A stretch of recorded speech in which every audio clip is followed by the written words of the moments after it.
Shalom adik-adik yang ada di rumah. Ause bersuka cita hari ini kita bersama-sama bisa kembali beribadah di rumah Tuhan, meskipun masih secara online. Nah, hari ini kita mau bersyukur adik-adik. Adik-adik tahu, hari ini kita sudah masuk dalam minggu pertama bulan April. Jadi sudah 3 bulan kita lewati di tahun 2022. Wah, pasti banyak kebaikan Tuhan yang adik-adik rasakan ya. Ause juga merasakannya adik-adik. Jadi hari ini kita mau bersama-sama bersuka cita memuji Tuhan. Ause ajak kita semua boleh bangkit berdiri. Kita naikkan sebuah pujian yang mengatakan bahwa Allah itu baik.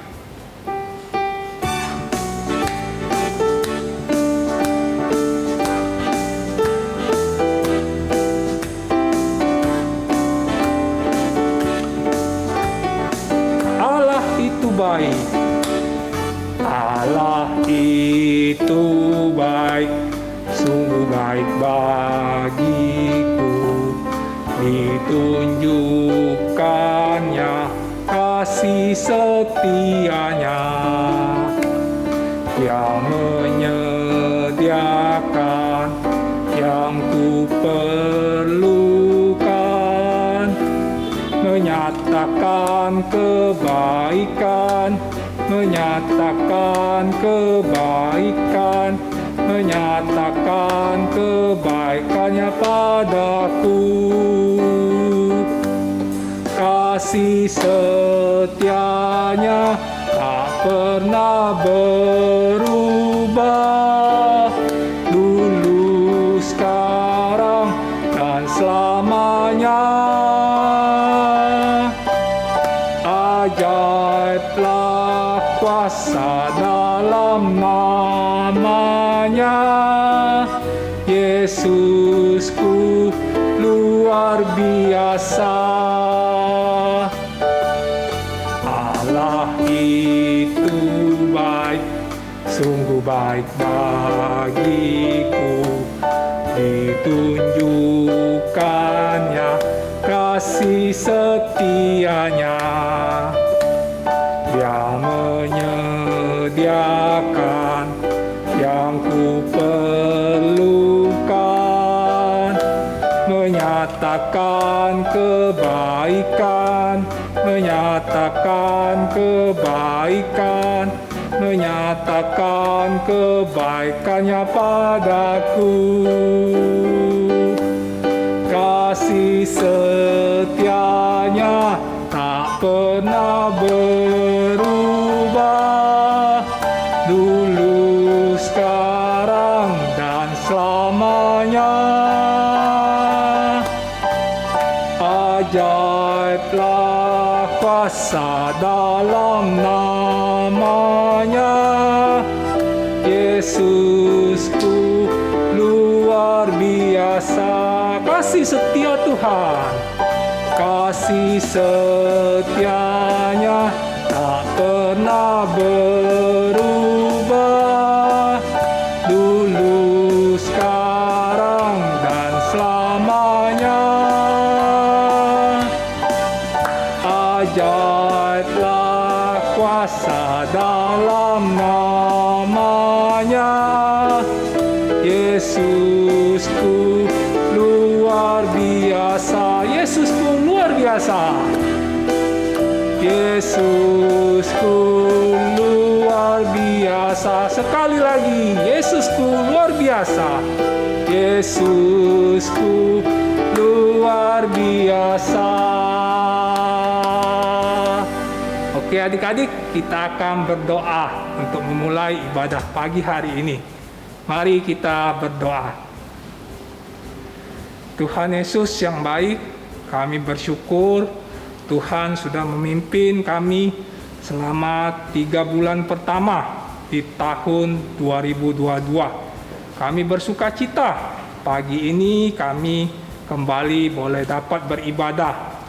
Tuhan, kami mohon Tuhan pimpin ibadah kami dari awal, pertengahan, hingga akhir.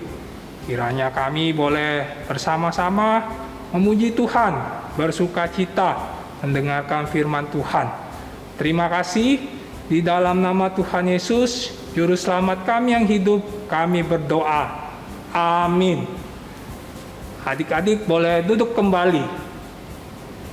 Ya, adik-adik, hari ini Lose mau mengajak kita semua menaikkan sebuah lagu baru. Nah, kita belajar lagu ini. Mungkin baru pertama kali adik-adik dengarkan. Lagu ini mengajak kita untuk bernyanyi gembira. Kita mau memuji nama Tuhan. Kita belajar ya bersama-sama lagunya.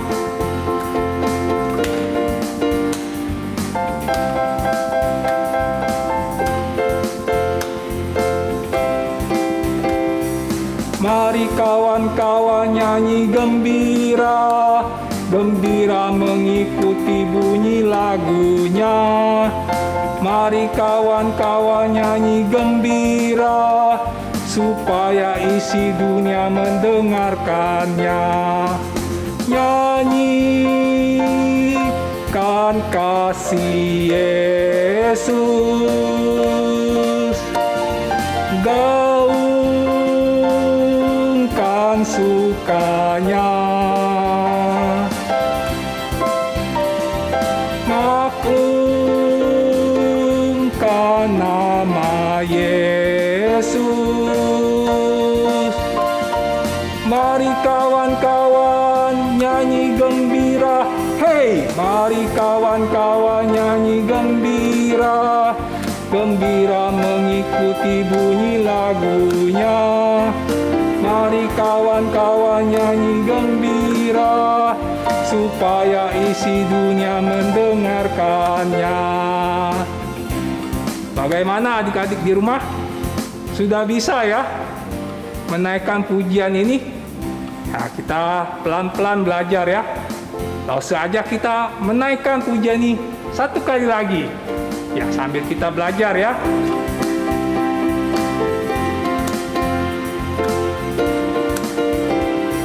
Mari kawan-kawan nyanyi gembira, gembira mengikuti bunyi lagunya. Mari kawan-kawan nyanyi gembira, supaya isi dunia mendengarkannya.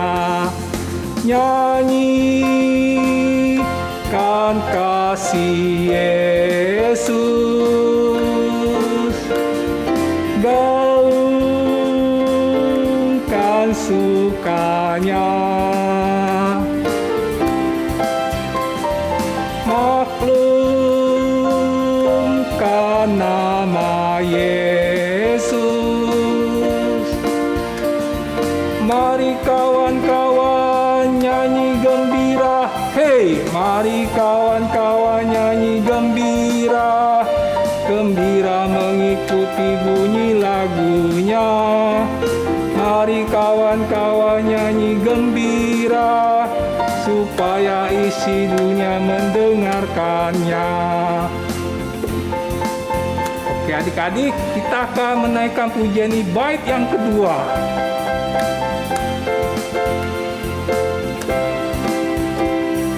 Mari kawan-kawan nyanyi gembira, gembira mengikuti bunyi lagunya. Mari kawan-kawan nyanyi gembira, supaya isi dunia mendengarkannya. Suka bagai terang surya, suka bagai embun, suka bagai pelangi. Mari kawan-kawan nyanyi gembira. Hey, mari kawan-kawan nyanyi gembira, gembira mengikuti bunyi lagunya. Mari kawan-kawan nyanyi gembira, supaya isi dunia mendengarkannya. supaya isi dunia mendengarkannya. Iya, adik-adik di rumah pasti bisa menyanyikan lagu ini. Oke, sekarang kita akan mempersiapkan diri untuk mendengarkan firman Tuhan. Adik-adik boleh persiapkan Alkitabnya. Tidak perlu main-main lagi. Yang mau ke toilet ditahan dulu kalau bisa. Karena kita akan mendengarkan firman Tuhan yang akan disampaikan oleh Lause Rima. Mari kita naikkan pujian firman Tuhan ku dengar.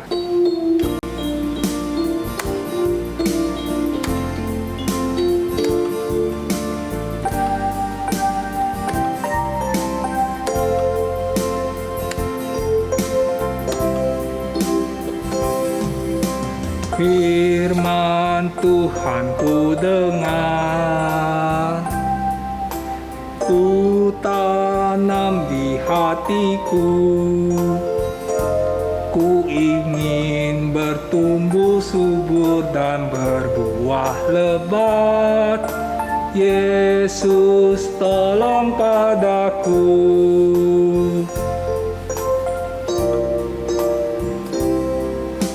Firman Tuhan ku dengar,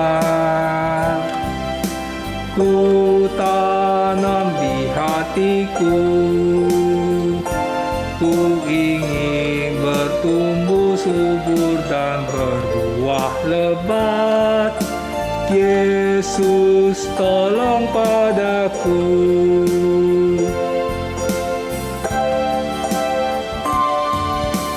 Firman Tuhan ku dengar, ku tanam di hatiku, ku ingin bertumbuh subur dan berbuah lebat. Yesus tolong padaku. Baik adik-adik, sekarang kita akan berdoa sebelum mendengarkan firman Tuhan. Mari kita bersama-sama berdoa. Tuhan Yesus, sebentar kami mau mendengarkan firman Tuhan. Tuhan berkati setiap kami yang ada di rumah. Biarlah kami boleh dengan sungguh-sungguh mendengarkan firman Tuhan, tidak main-main ya Tuhan. Berkati juga Lause Rima yang akan menyampaikannya. Terima kasih Tuhan, di dalam nama Tuhan Yesus kami berdoa. Amin. Halo adik-adik, selamat hari Minggu. Adik-adik sudah siap untuk mendengarkan firman Tuhan hari ini ya? Nah, adik-adik, Lause mau bertanya dulu nih sebelumnya. Adik-adik pernah tidak melihat proses pengadilan? Jika di Indonesia, proses pengadilan itu dipimpin oleh ketua majelis hakim dan dilakukan di lembaga-lembaga peradilan. Dalam proses pengadilan, biasanya orang akan diadili dan akan ditanya nih untuk menyatakan nanti akhirnya orang ini bersalah atau tidak ya. Kalau dia bersalah, hukumannya apa ya? Nah, dalam hal ini hakim harus bertindak benar dan hakim harus bertindak netral dan adil menurut hukum undang-undang yang berlaku. Nah, itu adalah kisah atau cuplikan cerita tentang pengadilan di Indonesia adik-adik. Lause, kenapa sih kita bahas tentang pengadilan? Nah, hari ini Lause juga akan membahas sesuatu yang mirip, kisah firman Tuhan yang mirip dengan proses pengadilan, tetapi kali ini berbeda. Adik-adik mungkin sudah pernah dengar ya, bahwa Tuhan Yesus pernah diadili sebelum dia akhirnya diserahkan dan dihukum mati. Nah, seperti yang sudah kita bahas di minggu sebelumnya, kita masih masuk di dalam minggu Prapaskah. Nah, minggu ini kita akan membahas mengenai pengadilan Yesus di hadapan Pilatus adik-adik. Bacaan Alkitabnya adalah dari Yohanes 18 ayat 38b sampai 19 ayat 16a. Nah, adik-adik nanti boleh baca di rumah Alkitabnya. Lause ingin menyampaikan dan menceritakan tentang cerita hari ini berdasarkan bacaan yang ada. Jadi adik-adik, bacaan ini menggambarkan kisah Yesus pada saat diserahkan kepada Pontius Pilatus. Nah, sebelumnya Yesus sudah diserahkan dulu nih ke imam besar. Tapi karena imam besar tidak memiliki kuasa untuk menghukum mati, sehingga orang banyak membawa Yesus ke Pontius Pilatus supaya Yesus bisa diberikan hukuman mati. Lalu saat Yesus sampai di hadapan Pontius Pilatus, Yesus diperiksa oleh Pilatus. Dan hasilnya Pilatus tidak mendapatkan kesalahan apapun dari Yesus. Ada di ayat 38b adik-adik. Aku tidak mendapati kesalahan apapun daripadanya, itu kata Pilatus. Nah, adik-adik, sebelum kita jauh berbicara tentang Pilatus, Lause kasih tahu singkat ya. Pilatus itu adalah seorang wali negeri. Jadi mirip seperti gubernur kalau sekarang ya. Dia adalah seorang wali negeri, jadi dia punya otoritas dan kuasa. Nah, pada saat itu Pilatus pun juga punya otoritas dan kuasa untuk menghukum Yesus atau membebaskan Yesus. Nah, adik-adik, apa yang dilakukan Pilatus? Pilatus punya otoritas untuk membebaskan Yesus, tetapi Pilatus justru memberikan pilihan kepada rakyat, yaitu membebaskan Yesus atau membebaskan Barabas. Nah, Barabas ini adalah seorang penjahat yang sangat kejam. Namun karena diberikan pilihan seperti itu dan waktu itu orang banyak memang sudah ingin menyerahkan Yesus untuk dihukum mati, maka orang banyak akhirnya mengajukan pilihan hukum Yesus, ya, bebaskan Barabas. Nah, akhirnya orang banyak mendesak Pilatus untuk menyalibkan Yesus. Dan cerita selanjutnya masih di Yohanes pasal 19 ayat 1 sampai 6. Akhirnya Pilatus menyesah Yesus dengan mahkota duri dan memakaikan jubah ungu, kemudian membawa Yesus keluar nih ke hadapan orang banyak. Dan Pilatus berkata, "Lihatlah tuh manusia itu." Kemudian orang-orang banyak berteriak, mereka sudah sepakat untuk apa? Salibkan dia. Salibkan dia. Wah, mereka sudah berteriak di luar. Dan Pilatus pun juga akhirnya sangat terdesak oleh suara-suara orang banyak yang mendesak Pilatus. Dan akhirnya singkat cerita, Pilatus menyerahkan Yesus kepada orang banyak. Ambillah dia dan salibkan dia. Ya, dan Pilatus pun akhirnya menyerahkan Yesus kepada orang banyak. Nah, itu singkat cerita yang terjadi adik-adik. Kemudian Pilatus mencoba mengajak bicara Yesus dulu nih, membujuk Yesus untuk memberikan keterangan dan menawarkan otoritasnya. Nah, tetapi Yesus hanya menjawab singkat. Yesus tidak menjawab panjang lebar. Kenapa? Nah, karena Yesus ini tidak mau banyak berkompromi adik-adik. Berkompromi itu apa? Yesus tidak mau terlalu banyak urusan nih dengan kepentingan-kepentingan politik dunia. Karena apa? Karena ada urusan Yesus yang lebih besar, yaitu sesuai dengan kehendak dan rencana Allah. Sehingga Yesus hanya memberikan keterangan secukupnya kepada Pilatus, ya. Dan akhirnya Pilatus pun juga lebih khawatir, lebih takut dengan desakan rakyat, ya.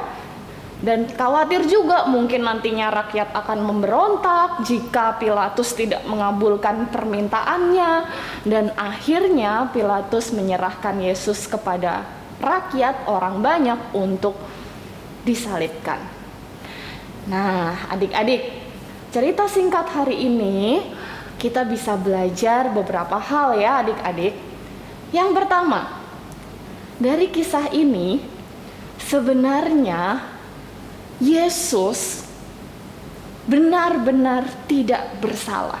Yesus adalah bukan orang yang bersalah atau melakukan kejahatan atau melakukan tindakan kriminal. Kenapa? Karena memang Yesus tidak bersalah. Karena memang Yesus tidak melakukan kejahatan. Ya, kita harus ingat itu, bahwa Yesus bukan seperti penjahat yang misalnya mencuri motor terus dihukum, dibawa ke pengadilan, bukan, ya. Tetapi pertanyaannya, kenapa Lause Yesus harus dihukum kalau Yesus tidak bersalah? Nah, ini yang jadi inti pokok pembahasan hari ini. Karena Yesus menggantikan hukuman kita semuanya. Nah, Lause mau kasih contoh nih. Misalnya, kalau adik-adik di rumah melakukan kesalahan, melanggar peraturan. Nah, biasanya papa atau mama akan memberikan konsekuensi ya kepada adik-adik ya, atau memberikan hukuman kepada adik-adik karena adik-adik sudah melakukan kesalahan. Nah, begitu pula adik-adik, kejahatan manusia, kesalahan manusia, Allah tidak biarkan. Nah, kenapa Allah tidak biarin saja manusia yang sudah berdosa, manusia yang sudah jahat, manusia yang sudah melakukan kesalahan? Karena kita harus tahu bahwa Allah kita adalah Allah yang adil. Nah, sehingga Allah harus memberi hukuman karena dosa dan kejahatan yang manusia lakukan, kan adik-adik ya. Nah, tetapi Allah menjatuhkan hukuman itu bukan kepada manusia, bukan kepada kita. Allah menjatuhkan hukuman keadilannya itu kepada anaknya yang tunggal, yaitu Yesus Kristus, adik-adik. Nah, itulah kenapa Yesus dihukum menggantikan manusia untuk menyatakan keadilan Allah. Nah, dan adik-adik, Lause mau mengajak adik-adik semuanya untuk terus percaya, terus yakin bahwa keadilan Allah itu adalah keadilan yang sempurna, keadilan yang agung, dan itu berbeda dengan keadilan manusia, ya.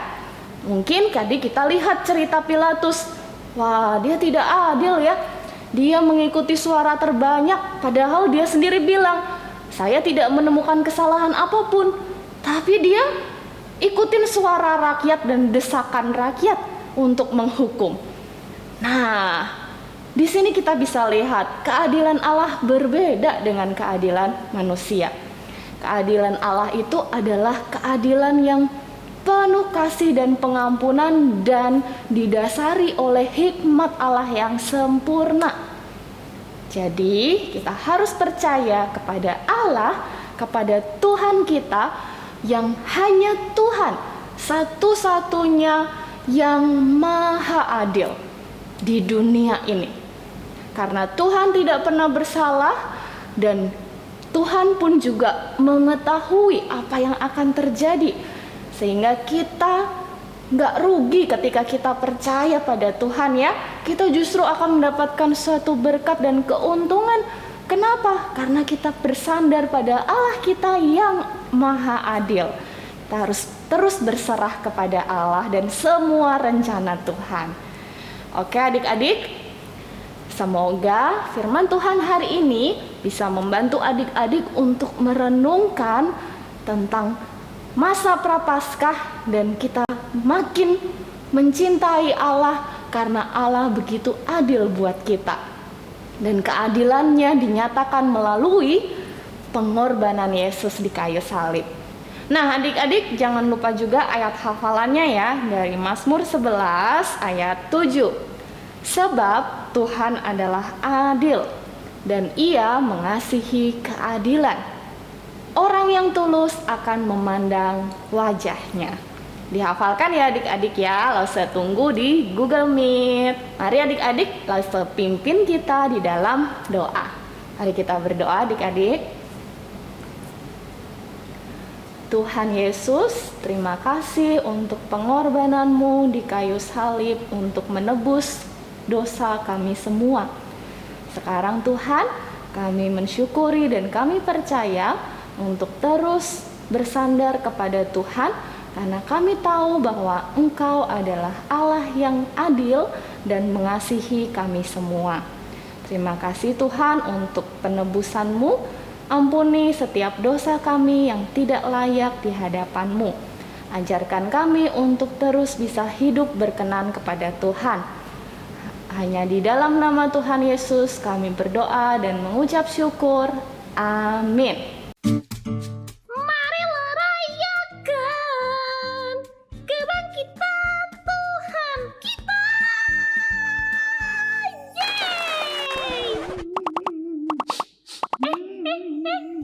Loh, Dola, kenapa kamu bersedih? Caca, ikan kesayanganku mati.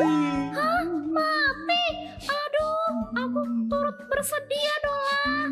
Iya, di dunia ini kan kalau ada yang mati tidak bisa hidup lagi. Oh, iya sih. Tapi kan kamu bisa beli lagi. Oh, iya ya. Iya dong. Dola. Ya, Kamu tahu tidak? apa? Ada orang yang sudah mati, tapi dia bisa bangkit lagi. Masa sih? Iya, namanya Yesus. Hah? Yesus? Iya, Kok bisa? bisa dong. Kamu penasaran kan? Iya. Kalau begitu kamu ikut aku yuk Mana?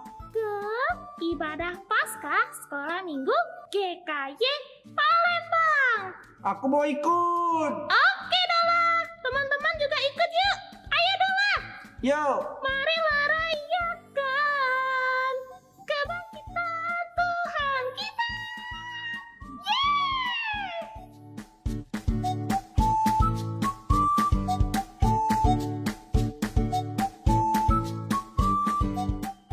Wah, adik-adik, tadi kita sudah melihat si Dola dan Caca mengajak kita semua untuk ikut kebaktian Paskah. Adik-adik juga boleh ajak teman-teman yang lain untuk ikut ibadah Paskah ini. Baik adik-adik, tadi juga kita belajar dari firman Tuhan. Hari ini kita belajar bahwa Yesus diadili bukan karena kesalahannya adik-adik, bukan karena dia berbuat salah, tetapi Yesus diadili karena Allah menyatakan keadilan terhadap dosa manusia yang harus ditanggung oleh Tuhan Yesus sendiri.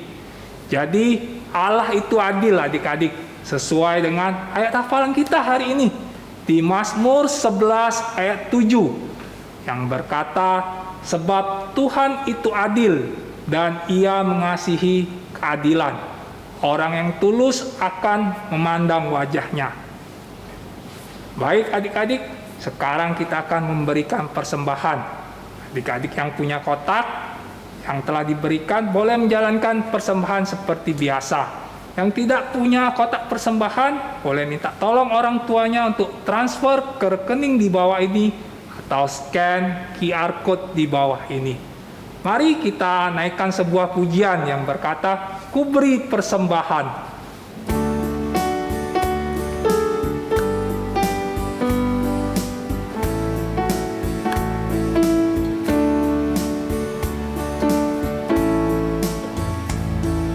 Ku beri persembahan pada Tuhanku,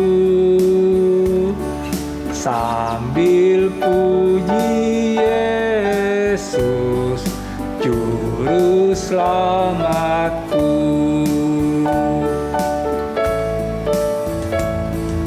Dengan sukacita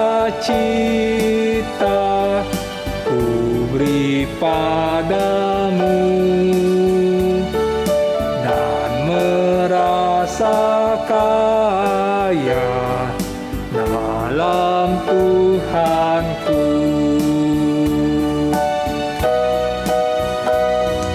Mari kawan-kawan, rela hatilah, bawa persembahan, datanglah segera. Ku beri persembahan pada Tuhanku, sambil puji Yesus, Juru Selamatku. Baik adik-adik, kita akan berdoa. Tuhan, kami bersyukur boleh memuji Tuhan, boleh mendengarkan firman Tuhan, dan saat ini kami sudah memberikan persembahan. Tuhan berkati persembahan ini. Kami juga berdoa untuk pertemuan kami di Google Meet. Kiranya Tuhan yang berkati setiap kami. Terima kasih Tuhan. Di dalam nama Tuhan Yesus, Juru Selamat kami yang hidup, kami berdoa. Amin. Oke adik-adik, ibadah hari ini sudah selesai. Sekarang langsung tunggu di Google Meet ya. Sampai jumpa adik-adik. Tuhan Yesus memberkati. Dadah.